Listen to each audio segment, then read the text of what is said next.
people who have absolutely no church background, don't know what to expect, can come and it not feel just totally weird or uncomfortable. So I think we felt that from the beginning. And then as our time at the Bayou has progressed, I feel like that has become even more on the forefront, just making guests feel welcome, first of all, and then also at ease and comfortable. Yeah.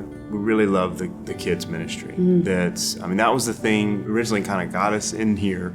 And as we were walking through as the years would go by and we kept having more and more kids, it was kind of like, this is a place that as a family we can keep going, the kids can get connected, and have a place to be involved in. We've both been a part of and led small groups ever since we've been here. That has been the most influential springboard for what God has done in my life and in our family. Since we've been at the Bayou, we've gone through so many, transitions, whether it's just all, having the children, going through the process of beginning to foster, going through the waves of that, them just being there with us through that, as we would go to small group and be able to talk about those things. And, sometimes when you're having, you're in a low spot, you're having a rough time, and then you come in and they kind of just it's like they recharge your batteries, just being with them.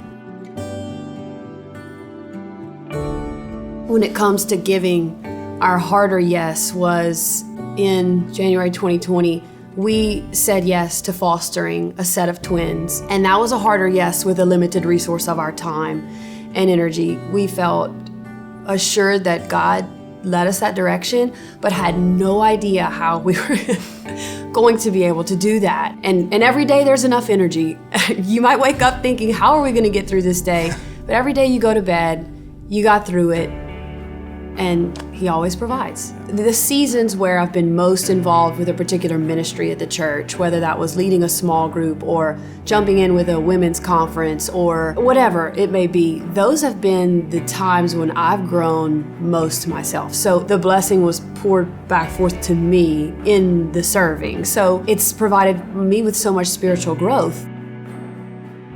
I'm excited to think about where we'll be decades from now in our own family, just as a result of being connected with the Bayou, and then the Bayou itself. In that new foyer space where I'm gonna be able to see my youngest maybe still heading off to the kids ministry here, seeing our friends that we invited to church who are now connected, like hanging out over here by First Steps because they're about to go in, and somebody maybe we just invited and they're at the guest center and I can see them right there, and not missing people who we used to be on other sides of the church. Like, I just love the thought of the community, the way that it's going to connect us. The first time we came, the first connection was that preschool area. Well, that was built like 10 years before we got there. I think that was built like in 2001. And I think about how I didn't know that. I just showed up and there it was. And thinking ahead of how many people are going to be coming, and that's going to be their first time, and all this stuff has been laid out to know that we can be a part of the next people who have 7 kids and come in. We're so thankful they gave. And I hope that years from now, someone can be thankful that we gave. Yeah.